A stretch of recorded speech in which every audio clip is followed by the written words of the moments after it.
that demonstrates to us how Jephthah was a spiritual man.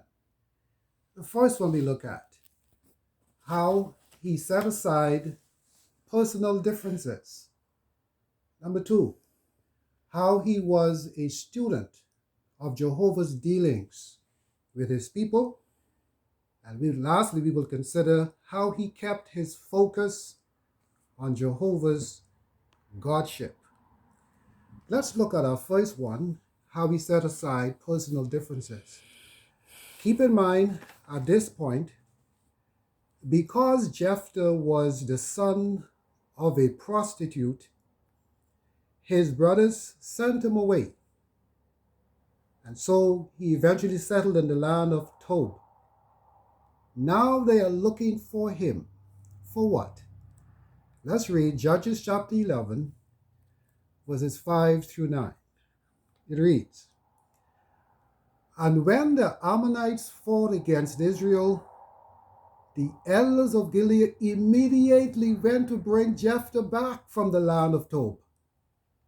They said to Jephthah, 'Come and serve as our commander, so that we can fight against the Ammonites.' But Jephthah said to the elders of Gilead, 'Was it not you who hated me so much that you drove me out of my father's house?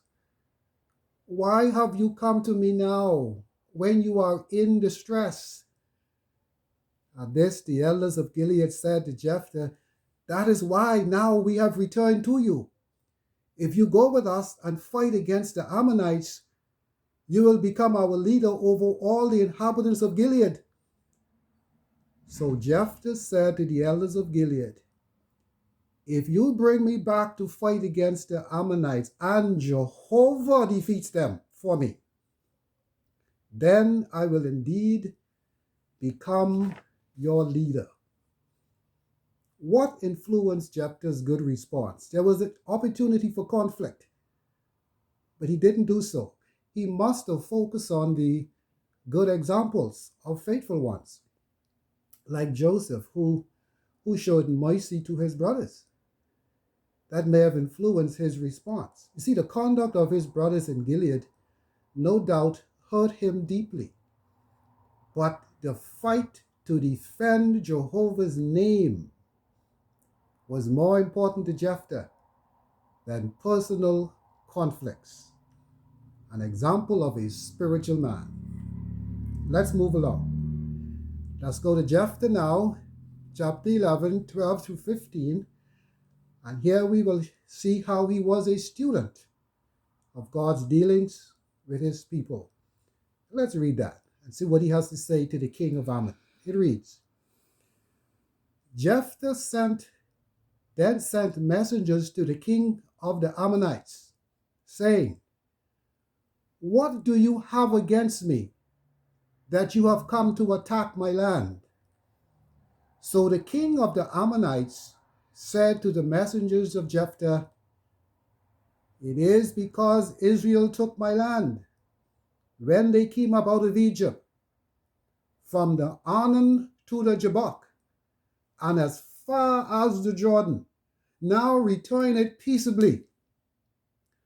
But Jephthah sent messengers back to the king of the Ammonites to say to him, 'This is what Jephthah says.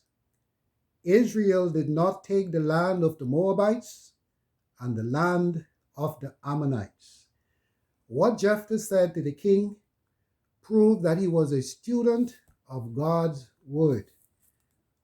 So the question is, in a nutshell, overall, what is Jephthah trying to say? What did he say to the king of Ammon? He says, number one, Israel did not molest Ammon, Moab, or Edom. Two, Ammon had not possessed the disputed land at the time of the Israelite conquest because it was in the hands of the Canaanite, Moabite, Amorites, and God had given their king Sihon and his land into Israel's hand. Finally, he showed how Ammon had not disputed Israel's occupation for the past 300 years. So the king of Ammon had no basis for his claim over property. That's in a nutshell. Let's move along and let us see how Jephthah kept his focus on the central issue, Jehovah's Godship. This is very interesting. Let's read verses 23 and 24 of Judges chapter 11. It says, "It was Jehovah the God of Israel who drove out the Amorites from before his people Israel. And now will you drive them out? Do you not possess whatever your God Chemosh gives you to possess?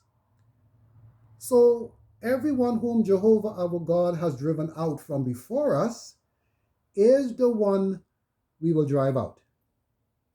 Let's look at verse 27. "I have not sinned against you, but you are wrong to attack me. Let Jehovah the judge be judged today between the people of Israel and the people of Ammon." Jephthah showed that the matter of property, land, it all revolved around the matter of worship. Chemosh, Baal, just worship. And he had the right attitude. Jephthah said that Jehovah had given Israel the land. That's the reason he would not give an inch of it to worshippers of false god, especially Chemosh in this case, who was more dominant. Not even an inch. How could we benefit from this spiritual giant, Jephthah? Take a look. Take a look at our visual aid. Look at our visual. Let's put a picture up of our visual aid. And I want you to put yourself in it. Switch the pictures and put your picture up. Put your picture in those places. Look at the first one. It could be a situation with school. It could be a situation at the Kingdom Hall, at home, husband and wife, siblings, on the job. Like Jephthah, we can set aside personal differences. What will be the guiding force? When we fight to defend Jehovah's name.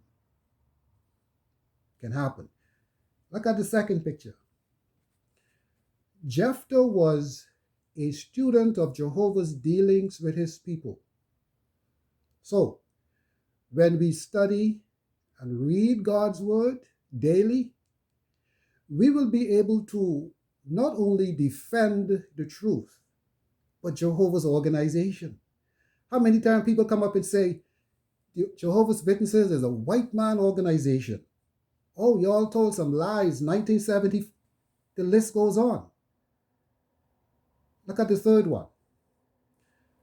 The conversation with Jephthah and the king of Ammon was a matter of godship. And Jephthah was determined not to give an inch of it false worship to false gods. Satan, the devil, my brothers, the devil, he has saturated this planet with nationalism, false worship in every pocket of this globe. Let us all be determined, like Jephthah, not to give Satan, the devil, an inch of worship to Jehovah. By doing these things, we too will prove to be a spiritual person.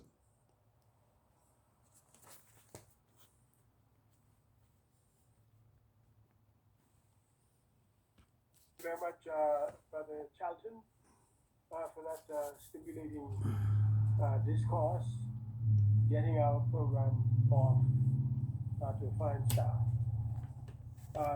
Further on our program is Brother John Sand,